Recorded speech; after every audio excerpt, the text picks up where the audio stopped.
In the beginning, there was the Word. The spoken word, that is. This word, the written word, didn't come along for countless generations. And this word, the printed word, didn't come along for thousands of years after that. In fact, we've only had the movable type printing press for about 600 years. But without it, our world would be unrecognizable. From the Renaissance to the Reformation, from the fall of feudalism to the rise of capitalism, from the scientific revolution to the industrial revolution, from the way we order our thoughts to what we choose to think about, nothing survived the printing revolution intact. Our world is the world that the printing press has created. And that world started with this.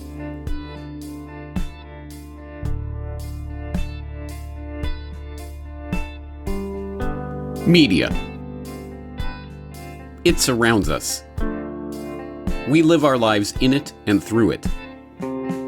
We structure our lives around it. But it wasn't always this way. So how did we get here? And where is the media technology that increasingly governs our lives taking us? This is the story of the Media Matrix.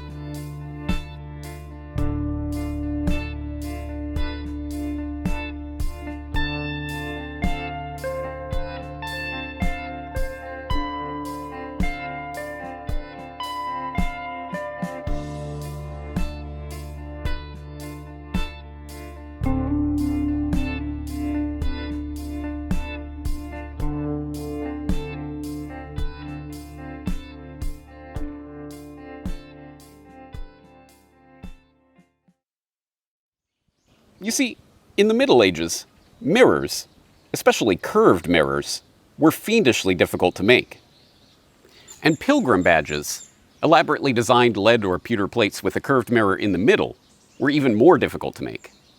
But in 15th century Germany, they were in hot demand. It all goes back to the year 800, when Emperor Charlemagne gifted 4 holy relics from Jerusalem to the cathedral in Aachen in modern-day Germany. The swaddling clothes and loincloth of Jesus, Mary's robe, and the cloth that held John the Baptist's decapitated head. The relics were thought to have miraculous restorative powers, and so, after the Black Death of 1349, they were removed from the cathedral's golden shrine and put on display for the public once every 7 years, attracting tens of thousands of pilgrims from across Christendom. Soon, the belief developed that a curved mirror could be held up to the relics to capture their miraculous power and bring them back to the pilgrim's home in whatever far-flung land they hailed from. Now, the mirror was not a mirror like the ones we're used to today. It was a pilgrim badge, and it was one of the few mass-manufactured items of the Middle Ages. They were lucrative products to make. So lucrative, in fact, that the goldsmiths and stamp cutters of Aachen couldn't keep up with the demand. Enter Johannes Gutenberg. Born around the turn of the 15th century to a wealthy family in Mainz in modern-day Germany, Gutenberg, whose father was a companion of the ecclesiastical mint, had a background in goldsmithing, coin-making, and metalwork. Arriving in Strasbourg in 1434, he thought to put his skills to work on a profitable venture, creating badges for the next Aachen pilgrimage in 1439. There was only one problem. He didn't have the capital to make the badges himself. So he entered into a cooperative with 3 business partners, each of whom ponied up a portion of the money required for Gutenberg to start producing the mirrors. But just as the pilgrimage approached, and it looked like the inventor was going to make a tidy profit for himself and his business partners, the Black Death struck again. An outbreak of the plague ravaged the Upper Rhine Valley in 1438, postponing the pilgrimage by a year. Gutenberg had already produced a number of the mirrors, but his capital was running out, and so he set his sights on a new venture. One so audacious, so revolutionary, that he made his partners sign a contract swearing them to secrecy before he would let them in on it. In fact, so secret was this project that the only reason we know anything at all about it is because one of the business partners died and his brother tried to take his place in the cooperative. But after the surviving partners refused to let him in on the plot, the would-be co-conspirator sued Gutenberg in Strasbourg court. The court documents that survive are themselves cryptic, referring to the adventure and art of the work that Gutenberg and his partners were engaged in, but never specifying what that work was exactly. We know it involved presses fastened with screws and engraved forms supplied by a local goldsmith, that some quantity of metal had been purchased for the venture, that the work was expected to take 5 years, and, above all, that the object of this undertaking be kept a secret. Gutenberg and his partners had quite literally entered into a conspiracy. And that conspiracy resulted in this. Now, this may not look like much to you, and you'd be right. This is a pencil sharpener. But the Gutenberg movable type printing press that it's modeled after? Now that truly was a work of art. In fact, there's a solid argument to be made that it was one of the most important inventions in human history. There were many existing ideas and technologies that went into Gutenberg's creation. The screw press, the manufacture of paper, the idea of woodblock printing, the development of ink. But it took years of careful experimentation to solve the puzzle of how to create a perfect print every time.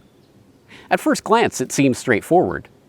The type is arranged in a rectangular container and then beaten with ink balls. The paper is placed in a leather-covered frame called a tympan and covered by a frisket. The tympan is then laid onto the type and fed into a screw press, which is turned to press the type onto the paper. Simple, right? Hardly. In fact, every part of the printing process involved years of laborious experimentation. Finding the right paper to print on, finding the right moisture levels for the paper to absorb the ink, finding the right way to dry the paper, finding an ink that wouldn't run off the metal type, finding the right alloy for casting the type, and on and on and on. Each problem tested the limits of medieval technology and the limits of Gutenberg's own skill and ingenuity. And the result was nothing short of a revolution. How so? Well, here, look at this manuscript. What do you see? If you lived before Gutenberg, you saw a page of text, a totality, a clump of information. But Gutenberg saw something different. His core insight was that a page of text was not a thing in itself, but a collection of letters that could be broken apart and rearranged into any other collection of letters. From that deceptively simple observation came this, the printed page. Mechanically produced, perfectly identical characters that could be arranged into any configuration the printer desires to create any text imaginable. And that insight birthed the modern world. It birthed the era of mass communication. Pre-Gutenberg, there were no books, no pamphlets, no newspapers. In fact, in the 50 years before Gutenberg, all the scribes in all of Europe struggled to produce 20,000 laboriously hand-copied manuscripts. In the 50 years after Gutenberg, the printers that sprung up around the continent churned out 12 million printed books. It birthed mass manufacture. Beyond pilgrim badges, there were very few mass-produced items in medieval life. Clothes, tools, shelter, manuscripts, everything was handmade. The book accustomed the medieval mind to the idea of identical, mechanically produced objects, and the printing press, with its mechanically perfect type, prefigured the advances of industrial production. It birthed the scientific revolution. The widespread publication of data, the collection of knowledge in widely available reference books, the ability to exactly reproduce illustrations, things that we take completely for granted today, were a revelation when they appeared in the 15th century and created the conditions for the rise of the empirical method.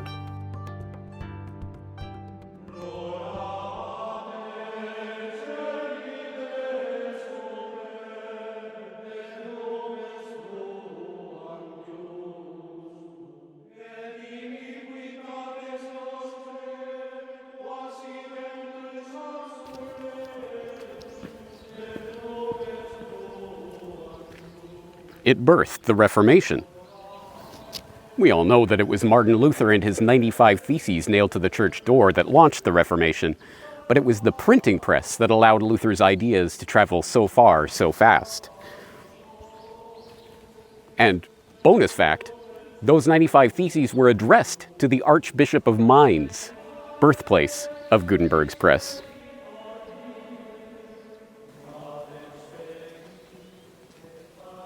The printing press even birthed the nation-state. How would you describe the impact of the invention of the printing press? Give us some instances of what happened as a consequence of this. It created almost overnight, it created what we call a nationalism, what in fact effect was a public. The old manuscript forms were not sufficiently powerful instruments of technology to create publics in the sense that print was able to do. Unified, homogeneous reading publics. Everything that we prize in our Western world in matters of individualism and separatism and of unique point of view, private judgment, all those factors are highly favored by the printed word and not really favored by other forms of culture like radio or earlier even by manuscript. But this stepping up of the fragmented, the private, the individual, the private judgment, the point of view, in fact, our whole vocabularies underwent huge change with the arrival of such technology. Yes.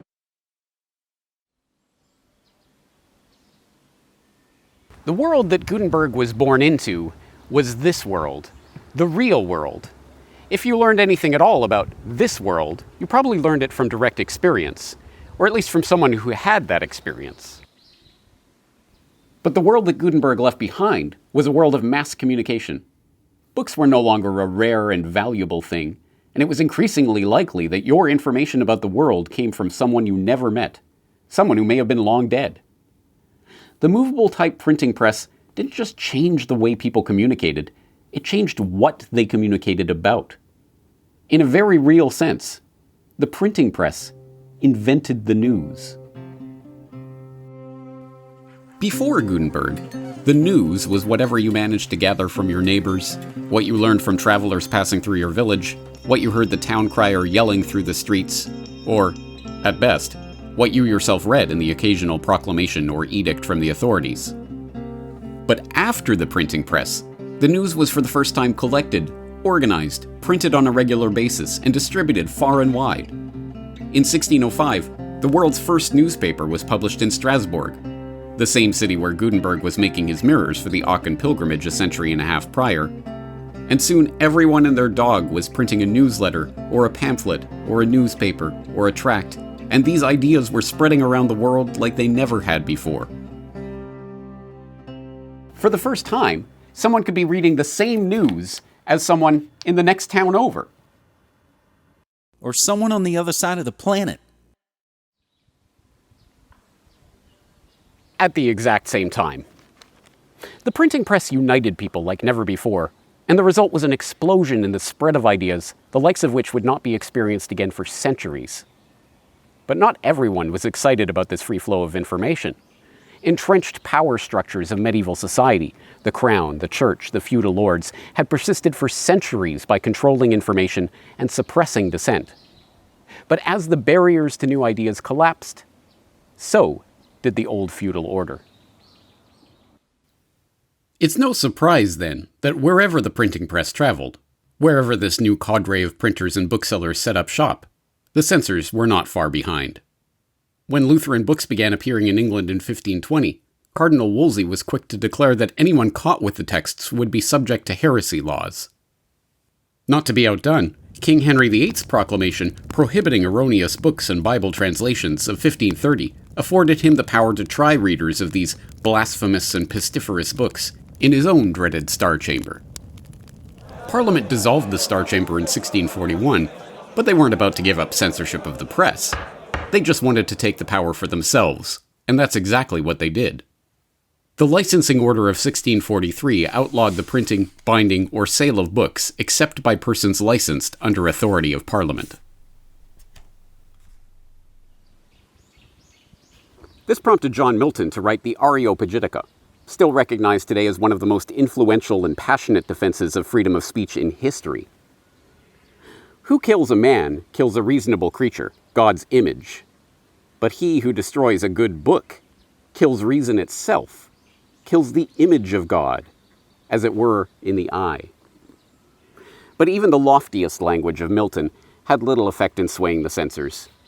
The licensing order was not overturned for half a century when the Parliament decided not to renew the Act. Those in positions of power had good reason to fear the printing press. Gutenberg's invention turned their world on its head.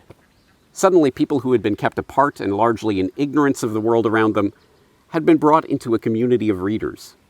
A gigantic societal conversation began, empowering radicals who sought to overturn the order that had existed for centuries, and helping them to spread their dangerous new ideas faster and farther than they ever could have with pen and paper. Perhaps it's no surprise, then, that these new ideas would come to their dramatic fruition in one of the most literate places on the planet, colonial America. By the end of the 18th century, literacy rates in the colonies was upwards of 90%, and there were 180 newspapers being published on the eastern seaboard, twice as many as in England, a country with twice the population. The colonists' appetite for books and learning was celebrated far and wide. In 1772, the Reverend Jacob Duché wrote of the colonies, "Almost every man is a reader. The poorest laborer upon the shores of the Delaware thinks himself entitled to deliver his sentiment in matters of religion or politics with as much freedom as the gentleman or scholar. Such is the prevailing taste for books of every kind." Just 4 years later, in 1776, Thomas Paine would publish Common Sense, a 47-page pamphlet that was to take those colonies by storm. In the first 3 months of its publication, a staggering 120,000 copies of the book had been sold. By the end of the year, it had sold 500,000 copies, or one pamphlet for every 5 men, women, and children in the colonies. To put that in perspective, adjusted for population, Common Sense would be the 13th best-selling book of all time. But this wasn't any ordinary bestseller. This was a revolution. At the beginning of 1776, before Common Sense, the average colonist believed themselves to be Englishmen engaged in a civil war. After Common Sense, they were revolutionaries engaged in a war for independence. And that war was waged on the power of the printed word. That is the power of print. The pen may be mightier than the sword, but the printing press is mightier than entire armies. By the end of the 19th century, a new creature had emerged to capitalize on this new instrument of power: the press baron. In America, William Randolph Hearst, William Randolph Hearst, inherited the San Francisco Examiner from his wealthy father, built it up into the biggest paper in town, and plowed the profits into the purchase of the New York Journal. With the Journal and a growing number of dailies across the country under his belt, Hearst became a full-fledged press baron, taking on Joseph Pulitzer's New York World in a circulation war, pioneering the eye-catching layouts and sensational stories that would come to define his brand of yellow journalism, and helping to gin up support for the Spanish-American War, among many other dubious causes. In England, Alfred Harmsworth picked up the yellow journalism idea from Hearst and Pulitzer and used it to build his own press empire around the Daily Mail. From a lower caste of British society, Harmsworth found himself in the center of political power in Britain, using his influence to gin up public hatred of the Huns ahead of World War I, becoming director of propaganda for the government in 1918, and earning himself the title of Lord Northcliffe in the process. In a sense, the Lord Northcliffes and the William Randolph Hearsts and the other press barons of that era were the end stage of the Gutenberg Revolution. The invention that had given a voice to the masses and started a conversation that would topple institutions, dethrone monarchs, and reorder empires had now catapulted people at the fringes of power into its very heart. With the power of the press, these men were able to sway the minds of entire nations of people. Naturally, the old tension between the ruling elite and the masses empowered by the press was still there. But censorship hadn't proven to be an effective tool for keeping the masses in ignorance.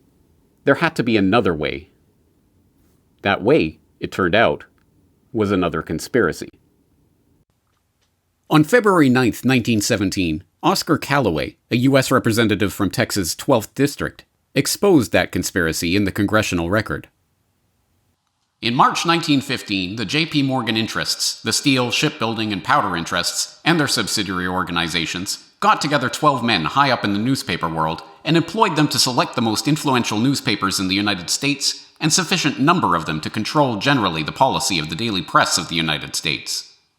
They found it was only necessary to purchase the control of 25 of the greatest papers. The 25 papers were agreed upon. Emissaries were sent to purchase the policy, national and international, of these papers. An agreement was reached. The policy of the papers was bought, to be paid for by the month.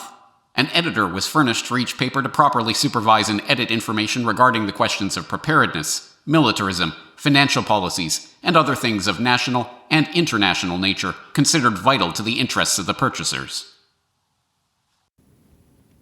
The news was extraordinary, but it almost didn't get reported at all.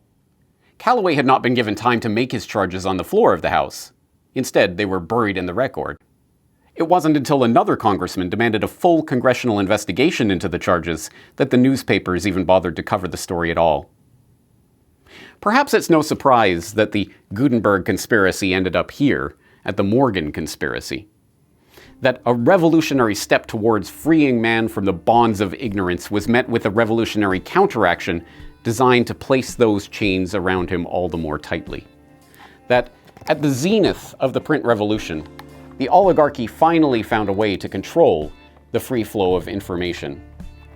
Ironic, then, that within the space of a few short years, the print revolution that Gutenberg had started was about to be overturned by another technology.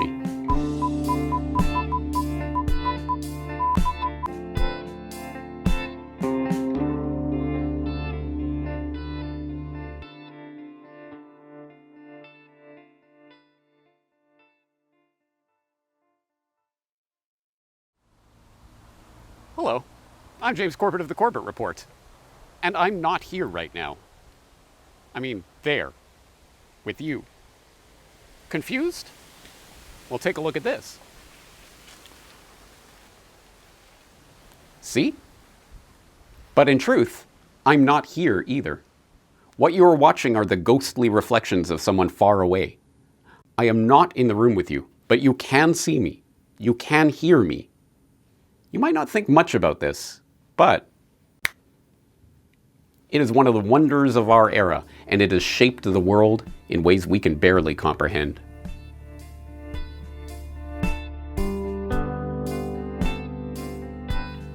Media. It surrounds us. We live our lives in it and through it. We structure our lives around it. But it wasn't always this way. So how did we get here? And where is the media technology that increasingly governs our lives taking us? This is the story of the Media Matrix.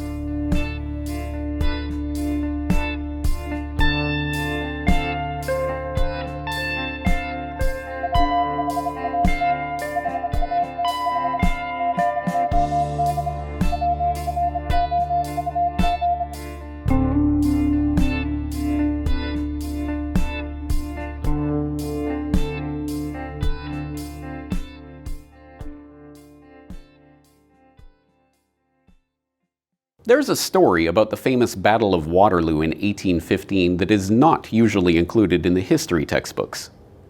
The story is that John Roworth, a trusted employee of Nathan Rothschild, the English heir of the infamous Rothschild banking family, was at the battlefield that day, and when the battle was decided and it was apparent that Napoleon had been defeated, he raced off on horseback, bearing the news across the English Channel. The messenger arrived at his employer's London office a full 24 hours before the official government courier, and Rothschild, always looking for a way to turn a profit, decided to use the news to his advantage. He made a show of selling his shares at the London Stock Exchange, and the public, believing the famed stockbroker had received word that Napoleon had won the battle, began selling as well. The stock market plummeted, and Rothschild secretly bought up the shares at rock-bottom prices. By the time the news finally reached Londoners that Wellington, not Napoleon, was the victor at Waterloo, the coup was complete. Nathan Rothschild was the richest man in the realm. This story, like so many historical adventure yarns, has been much decorated in the retelling. John Roworth was not at Waterloo, for one thing, and there was no great market sell-off in the hours before the official news of the battle reached London. But the central part of the tale is true. Nathan Rothschild did receive early news of Napoleon's defeat, and he did do well by that information, as Roworth admitted in a letter the month after the incident. But whatever this story tells us about the world of finance, it tells us something more fundamental about something far more important: power. Knowledge is power, and as we saw in part 1 of this series, Gutenberg had brought that power to the masses. With the printing press, knowledge could be copied and spread to the far corners of the globe faster and easier and cheaper than it ever had before, but it still had to be carried. On horseback, on foot, by train, by carrier pigeon. Information was still a physical thing, and even the news of Napoleon's defeat at Waterloo had to be physically transported from one place to another. But did it have to be this way? What if information could be communicated directly by electric current and sent across wires or through the air at the speed of light? Enter Samuel Morse. Morse was not a scientist or an experimenter, but a painter. He claimed that the idea for sending messages through electrical wires came to him in a flash of genius on a lengthy ship journey from Europe to America in 1832, and thus that he deserved credit as the sole inventor of the telegraph. In reality, research along these lines had been going on for nearly a century. The idea of sending electrical messages through wires was first proposed in Scott's Magazine in 1753, and it was demonstrated numerous times over the years, most memorably by Francisco Salva, who, in 1795, connected wires to human test subjects, assigned each of them a letter, and instructed them to shout their letter out when they received a shock. Ignorant of this history, Morse had to rely on real scientists and inventors for his important breakthroughs, like Professor Leonard Gale, who helped develop the technique of using relays to help the messages travel further than a few hundred yards, and Alfred Vail, a bright young machinist whose improvements to Morse's crude prototype brought the idea into reality. Many even contend that it was Vail, not Morse, who invented the system of dots and dashes that we know as Morse code. Nonetheless, history is written by the winners, and Morse proved to be the winner. Getting the credit, the glory, and, more to the point, the patent for the telegraph, Morse received a congressional appropriation of $30,000 to build the first telegraph line from Washington to Baltimore in 1844. He sent the first official telegraph message from the U.S. Capitol to Alfred Vail at a railroad station in Baltimore. The message had been selected by Anne Ellsworth, the daughter of the patent commissioner with whom Morse was lodging while he was stationed in Washington. She chose a passage from the Bible fitting of the momentous occasion. What hath God wrought? The passage from the book of Numbers is one of praise, rejoicing at the wonders that God had wrought for Israel, and ends with an exclamation mark. But the telegraph message didn't contain punctuation, and so the press misreported the phrase with a question mark at the end. What hath God wrought? The medium had already begun to change the message. It's difficult for us to appreciate just how incredible it was for those who first witnessed communication from a distance with a disembodied electric ghost. In fact, it was almost impossible for people to understand this type of communication in anything but spiritual terms. Even the word medium evokes the specter of contact with the spirit world. When the radio was introduced to Saudi Arabia, the country's conservative Islamic clerics declared it the devil hiding in a box and demanded that King Abdulaziz ban the infernal contraption. The king saw the potential use of the radio for the development of the country, but, relying on the clerics for support, he couldn't outright reject their counsel. Instead, the crafty monarch proposed a test. The radio would be brought before him the next day, and he would listen to it himself. If what the cleric said was true, then he would ban the devil's device and behead those responsible for bringing it into the country. The next day, the radio was brought before the king at the appointed time, but the king had secretly arranged with the radio engineers to make sure the Quran was being read at the hour of the test. Sure enough, when he switched it on, passages from the Quran were heard. Can it be that the devil is saying the Quran? Or is it perhaps true that this is not an evil box? The clerics conceded defeat, and the radio was allowed into Saudi Arabia. We may laugh, but the Saudis were not the first or the last to mistake media technology for devilry. In 1449, Johann Fust, the scion of a wealthy and powerful family in Mainz, lent Gutenberg an enormous sum of money to start producing his famed Bible and confiscated the books from the printer when he couldn't afford to repay the loan. When Fust later appeared on the streets of Paris selling multiple copies of Gutenberg's Bible, the bewildered Parisians, who had never seen printed books before and so couldn't imagine how so many strangely identical copies of a manuscript could be produced so quickly, arrested him for witchcraft. The essence of the mass media, its ability to project the voices of people who aren't there using electronic gadgets and wireless networks, is the essence of magic, bringing to life the scrying mirrors and palantirs of lore. But is this media technology a dark art, or can its powers be used for good? As the new medium of commercial radio rose in the early decades of the 20th century, listeners had cause to side with the Saudi clerics in their determination that it was, in fact, a devil in a box. Listeners, like those who tuned into a strange news report on the Columbia Broadcasting System on the evening of Sunday, October 30th, 1938.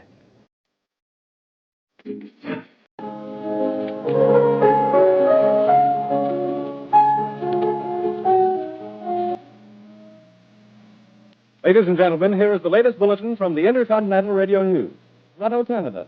Professor Morse of McMillan University reports observing a total of 3 explosions on the planet Mars between the hours of 7:45 p.m. and 9:20 p.m. Eastern Standard Time. This confirms several reports received from American observatories. From the same bulletin from Federal Observatory. It is reported that at 8:50 p.m. a huge flaming object, believed to be a meteorite, fell on a farm in the neighborhood of Dover's Mill, New Jersey, 22 miles from Trenton. The sight in the sky was visible within a radius of several hundred miles, and the noise of the impact was heard as far north as Elizabeth. We've dispatched a special mobile unit to the scene, and we have our commentator, Carl Phillips, give you a word picture of the scene as soon as he can reach there from Princeton. In the meantime, we take you to the Hotel Marriott in Brooklyn, where Bobby Millett and his orchestra are opening a program of dance music.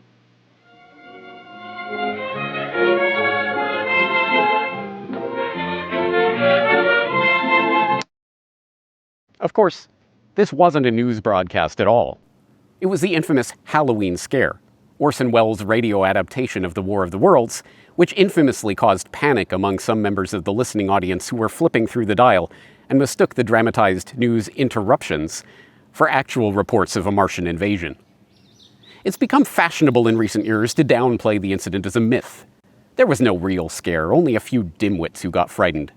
The newspapers, looking for any excuse to belittle radio, its fast-rising competition for the public's attention and corporate advertising dollars, ginned up the story and sold the public on a panic that never was. But there was something to the Halloween scare. The city manager of Trenton, New Jersey, mentioned by name in the broadcast, even wrote to the Federal Communications Commission to demand an immediate investigation into the stunt. In response, a team of researchers fanned out, collecting information, conducting interviews and studying reports about the panic to better understand what had happened and what could be learned about the new medium's ability to influence the public. The team was from the Princeton Radio Project, a research group founded with a 2-year, $67,000 grant from the Rockefeller Foundation to study the effect of radio through the lens of social psychology. The team was led by Hadley Cantrell, the old Dartmouth College roommate of Nelson Rockefeller, who had written in 1935 that radio is an altogether novel medium of communication, preeminent as a means of social control, and epochal in its influence upon the mental horizons of men. Cantrell's report on Welles's Halloween broadcast, The Invasion from Mars, concluded that such a large-scale media-induced frenzy could happen again, and even on a much more extensive scale. This was important information for the funders of the Princeton Radio Project. Their next major research project was a study of how radio could be used for spreading war propaganda, an increasingly important subject as the world slipped into the maw of World War II. The question of electronic media's ability to influence the public became even more important as the radio revolution of the early 20th century flowed into the television revolution of the mid-20th century. Television had actually been ready to roll out as a commercial medium in the 1930s, but the Depression and then the war delayed the mass production of television sets. The first mass-produced commercial television hit the market in 1946, and it soon became one of the most quickly adopted technologies in history to that point, finding its way into the majority of American homes within a decade. Strangely, as sociologist Robert Putnam documented in his 2000 bestseller, Bowling Alone, the era of television adoption precisely coincides with a severe drop-off in civic engagement among the American public. Could there be a relation? If so, what could it be? One intriguing possibility comes from research conducted by Herbert Krugman in 1969. Krugman, who would go on to become manager of public opinion research at General Electric in the 1970s, was interested to discover what happens physiologically in the brain of a person watching TV. He taped a single electrode to the back of his test subject's head and ran the wire to a Grass Model 7 polygraph, which in turn interfaced with a Honeywell 7600 computer and a CAT 400B computer. He turned on the TV and began monitoring the brain waves of his subject. He found through repeated testing that within about 30 seconds, the brain waves switched from predominantly beta waves, indicating alert and conscious attention, to predominantly alpha waves, indicating an unfocused receptive lack of attention. The state of aimless fantasy and daydreaming below the threshold of consciousness. Krugman's initial findings were confirmed by more extensive and accurate testing. TV rapidly induces an alpha state consciousness in its viewers, putting them in a daydream state that leaves them less actively focused on their activities and more receptive to suggestion. This dream state combines with the nature of the medium itself to create a perfect tool for disengaging the viewer intellectually, removing them from active participation in their environment, and substituting real experience with the simulacrum of experience. In a word, TV hypnotizes its viewers. To begin with, television is essentially non-linguistic. It presents information mostly in visual images. Although human speech is heard on television and sometimes assumes importance, people mostly watch television. And what they watch are rapidly changing visual images, as many as 1,200 different shots every hour. The average length of a shot on network television is 3.5 seconds. The average in a commercial is 2.5 seconds. Now, this requires very little analytic decoding. In America, television watching is almost wholly a matter of what we would call pattern recognition. What I'm saying here is that the symbolic form of television, its form, does not require any special instruction or learning. In America, television viewing begins at about the age of 18 months, and by 36 months, children begin to understand and respond to television's imagery. They have favorite characters, sing jingles they hear, and ask for products they see advertised. There's no need for any preparation or prerequisite training for watching television. It needs no analog to the McGuffey reader. Watching television requires no skills and develops no skills, and that is why there is no such thing as remedial television watching. As we have seen, it was only a matter of years from the advent of commercial radio as a medium of communication until monopolistic financial interests were funding studies to determine how best to use it to mold the public consciousness. And, it seems, the television, with its brainwave-altering, hypnosis-inducing, cognitive impairment abilities, was designed from the very get-go as a weapon of control deployed against the viewing public. But if these media are weapons, if they are being used to direct and shape the public's attention and ultimately their thoughts, it begs some questions. Who is wielding these weapons? And for what purpose? This is no secret conspiracy. The answer is not difficult to find. Time Warner and Disney and Comcast NBC Universal and News Corp and Sony and Universal Music Group and the handful of other companies that have consolidated control over the mediaopoly of the electronic media are the ones wielding the media weapon. Their boards of directors are public information. Their major shareholders are well known. A tight-knit network of wealthy and powerful people control what is broadcast by the corporate media and, by extension, wield the media weapon to shape society in their interest. In part 1 of this series, we noted how technological advancements in the printing press and the development of new business models for the publishing industry had taken Gutenberg's revolutionary technology out of the hands of the public and put it into the hands of the few rich industrialists with the capital to afford their own newspaper or book publisher. The Gutenberg conspiracy had led, seemingly inevitably, to the Morgan conspiracy. But that process didn't end with the electrification of the media. It accelerated. By the end of the 20th century, a handful of media companies controlled the vast majority of what Americans read, saw, and heard. That this situation was used to control what the public thought about important topics is, by now, obvious to all.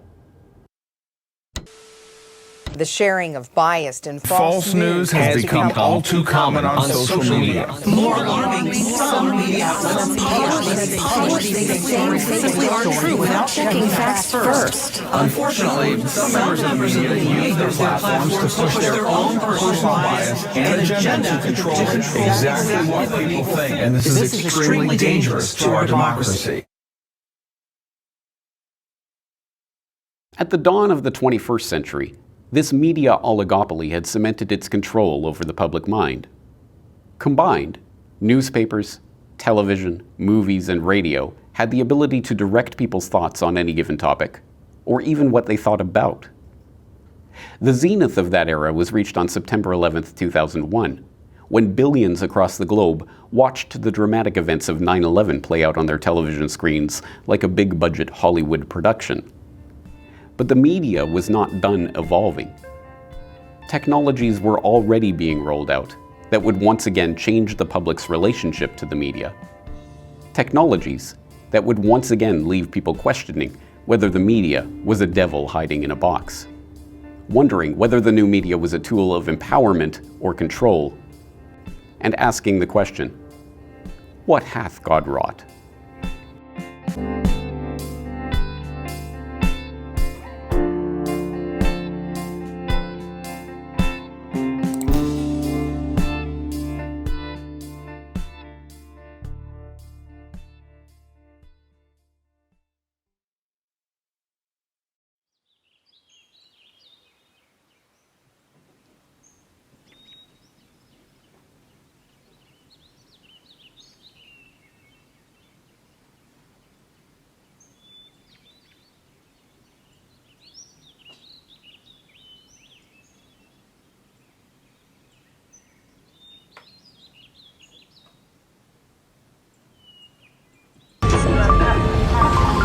Adiós.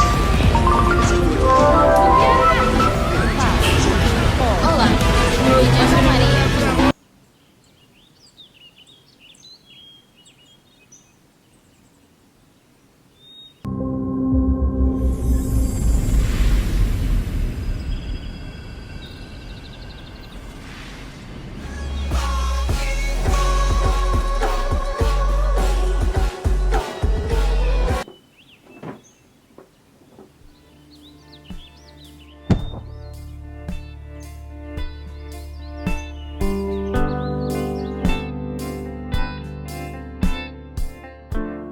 Media. It surrounds us. We live our lives in it and through it. We structure our lives around it. But it wasn't always this way. So how did we get here? And where is the media technology that increasingly governs our lives taking us? This is the story of the Media Matrix.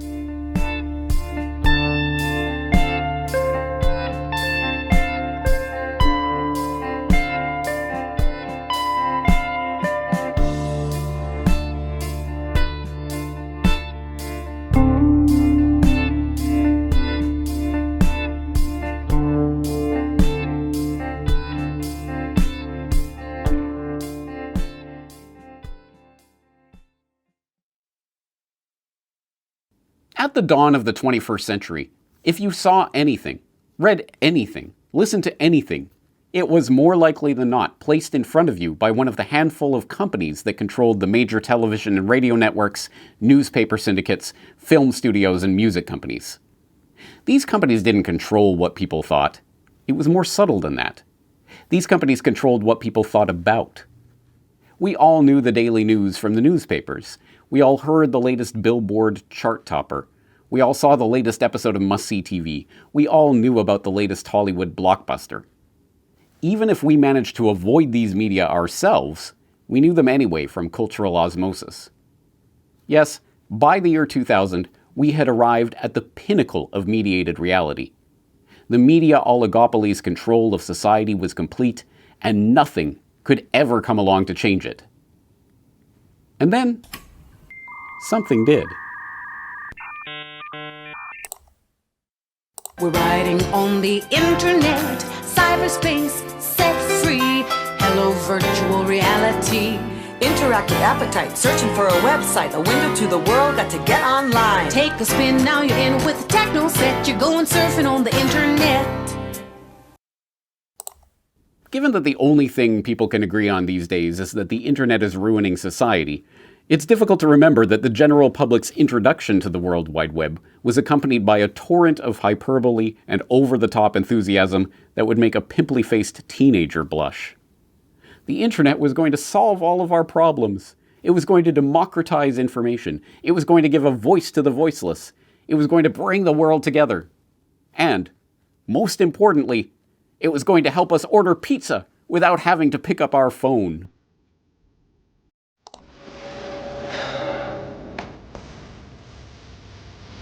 Hello.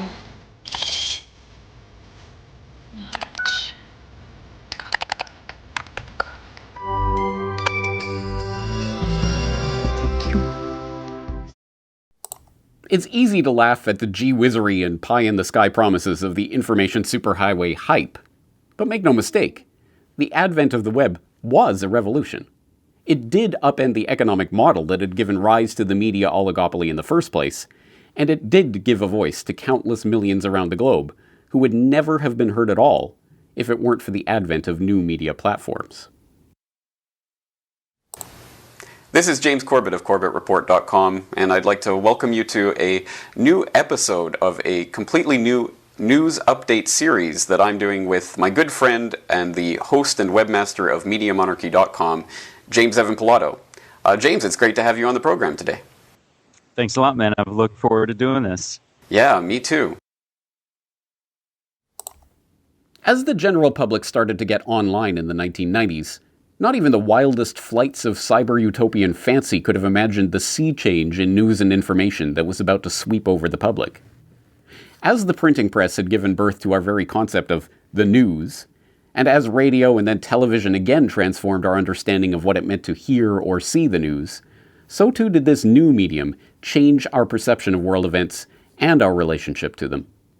Suddenly, the news was not something you heard a well-coiffed elderly man in a three-piece suit in $1 million studio reading to you from a teleprompter. In the online age, the news was as likely to be a story written from home by a guy in his pajamas, or a video of a protest uploaded from someone's smartphone, or a tweet by an anonymous account. Blogs and websites and, later, Facebook feeds and Reddit posts became places people went for news and analysis on breaking events. Information was condensed into memes, and meme literacy became necessary to even understand what was happening online. The emerging racist ideology known as the alt-right.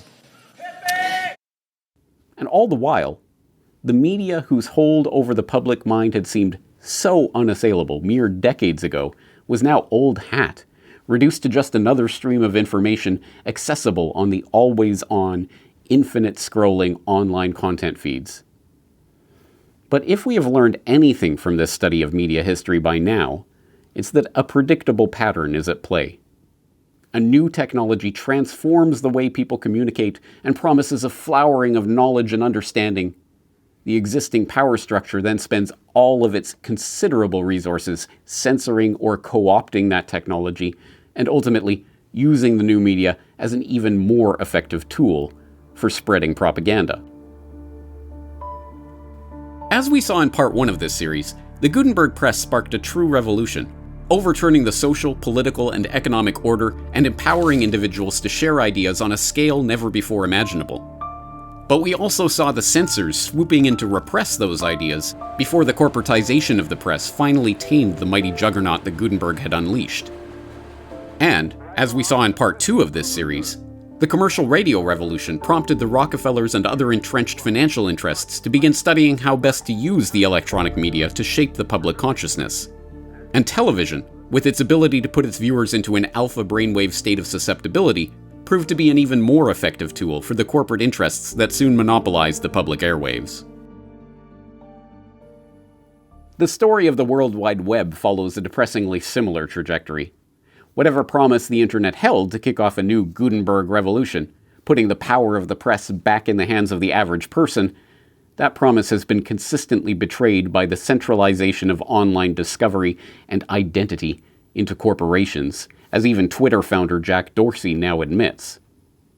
Perhaps the fact that the web has been so quickly co-opted into a medium of control isn't surprising. After all, the internet is no movable type printing press. However much work went into the design of the printing press, it was still possible for a skilled 15th century craftsman to create and operate one with nothing more than the knowledge of the latest technologies and the capital of a few business partners. But the internet arose not from a medieval tinkerer's workshop, but from the bowels of the Pentagon. The Google and Facebook and the World Wide Web as we know it today. The result of that history is apparent to all by now. A medium that should be the most participatory medium ever invented has become a web to trap its audience in an infinite scroll of social media distraction, one designed specifically to keep its users seeking the scientifically scheduled hit of their next dopamine reward. If the thought process that went into building these applications, Facebook being the first of them to really understand it, that thought process was all about how do we consume as much of your time and conscious attention as possible. And that means that we need to sort of give you a little dopamine hit every once in a while because someone liked or commented on a photo or a post or whatever. And that's going to get you to contribute more content, and that's going to get you, more likes and comments. I mean, it's a social validation feedback loop that it's like it's exactly the kind of thing that a hacker like myself would come up with, because you're exploiting a vulnerability in human psychology. And I think that the inventors, creators, and it's me, it's Mark, it's the Kevin Systerman, Instagram, it's all of these people, understood this consciously, and we did it anyway. The results of Big Tech's media experiment are now in. The would-be social engineers were successful beyond their wildest expectation. The zombie apocalypse has already happened.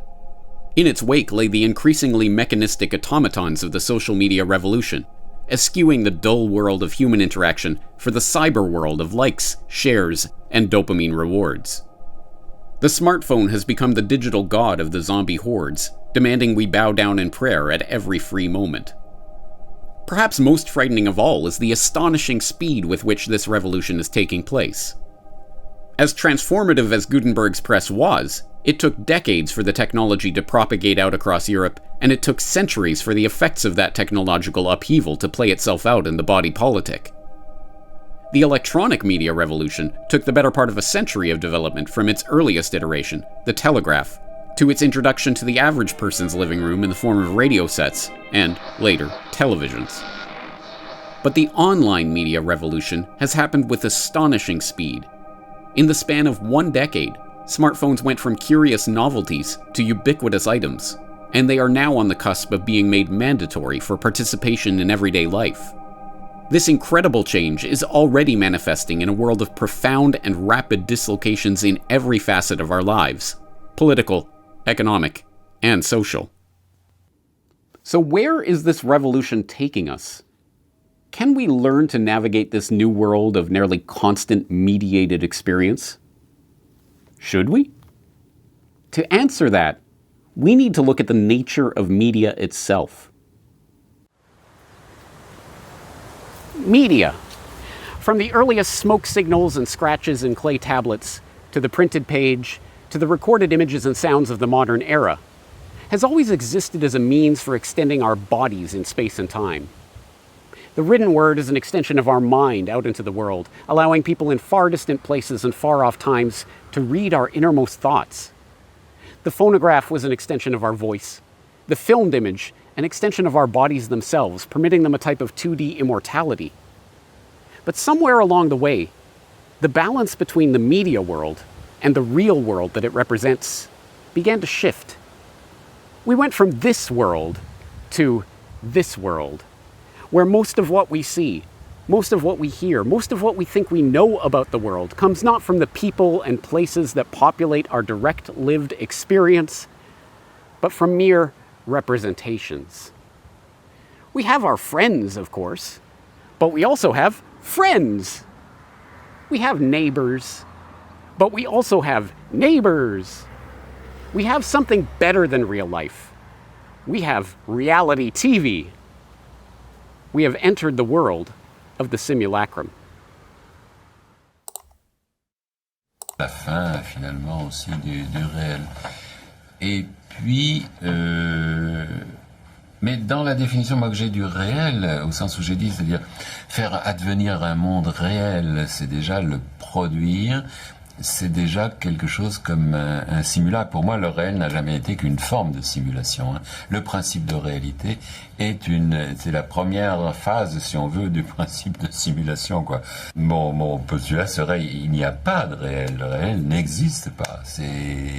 On peut objectivement le cadrer, faire qu'il existe un effet de réel, un effet de vérité, un effet d'objectivité, etc. Mais moi, je n'y crois pas au réel. At a certain point, the boundaries between the real world and the world of media begin to blur. Is television reflecting the types of people we are, or are we emulating the characters we see on TV?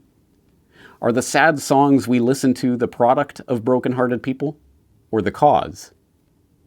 But if nothing is less real than reality TV, what is the reality that TV is attempting to portray? Does it even exist anymore? This is no idle question.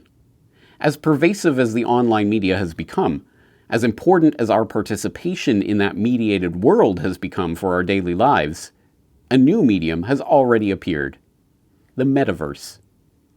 Introduced to the public consciousness by the likes of Mark Zuckerberg, the metaverse represents the apotheosis of the media revolution. Soon, the internet will not exist as a cyberspace that we access through our clunky smartphone gadget. Instead, it will be a fully realized, immersive 3D virtual world that we can literally step into. No matter our reluctance to enter this virtual world, we will soon all of us have the opportunity to enter the metaverse for ourselves, whether by putting on the glasses and adding an augmented reality layer to the world as we know it, or by strapping on the goggles and entering the cyber domain completely.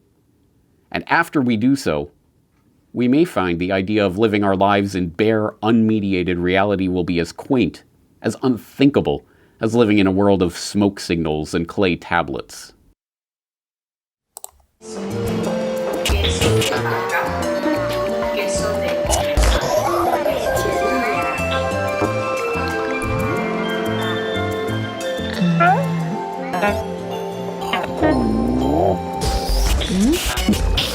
¿Qué está pasando?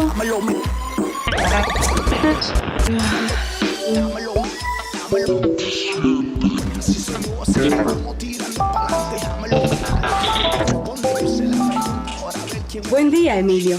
¿Qué puedo hacer por usted? ¿Qué está pasando? Mis puntos están bien. No se preocupe. Sus puntos están seguros conmigo. ¿Le puedo ayudar en algo más, Emilio? Yo no soy Emilio. Yo soy Juliana Restrepo. Por favor, espere. Hola, Juliana Restrepo. Me alegra verte. ¿Qué puedo hacer por ti? Mis puntos están bien. ¿Qué está pasando? Tranquila. todo está bien. Parece que alguien está intentando vulnerar su cuenta. Por favor, espere mientras reinicio su dispositivo.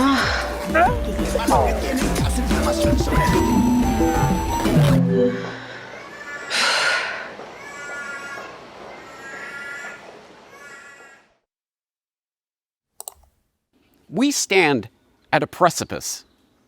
On one side is reality, the original, authentic, lived human experience. And on the other side is the metaverse, the world of constantly mediated experience. In the middle is hyperreality, that blurry space between the real world and the mediated world. And living as we do on this side of the electronic media revolution, hyperreality is the only place we've ever really known. It's been suggested that the metaverse is not a space, not a virtual world that we can jack ourselves into and live a virtual life like in the Matrix, but a time. Specifically, the metaverse is that time when our digital lives become more meaningful to us than our real lives. If that is the case, then who can deny that for an increasing number of people around the world, that time has already arrived? In this series, we have examined the history of the mass media from the Gutenberg Revolution to today. But if we don't understand that history, then we will be like the ignorant masses identified by George Santayana, condemned to repeat a past that we cannot remember. From one perspective, the history of media is merely the story of the development of the machinery of communication. The movement from the printing press, to the telegraph, to the radio, to the television, to the internet, to the metaverse, is a story of technological progress, and each new technology brings us closer to the ideal of total communication. But there's a more fundamental perspective, one that sees media not as a technology, but as the expression of our need as human beings to connect with others, to fight off our original state as beings cast alone and naked into the world through communion with others. But as our technology of communication begins to create its own world, and as we increasingly place ourselves inside that media world, we would do well to ask ourselves, at what point do we lose our essential nature as human beings? Once we're jacked into the metaverse, are we still Homo sapiens? Or will we have become Homo medius? Have we considered what that means? Do we care? Perhaps it's no surprise that the curved mirror of the Gutenberg conspiracy has led us here, to the black mirror at the doorway to the metaverse. Perhaps we were always destined to end up here. Perhaps this is an expression of a fundamental human urge. Perhaps. But it's good to know that this has an off button. That the real world still exists. That you are watching an image on a screen, and that the power to turn it all off is still in our hands.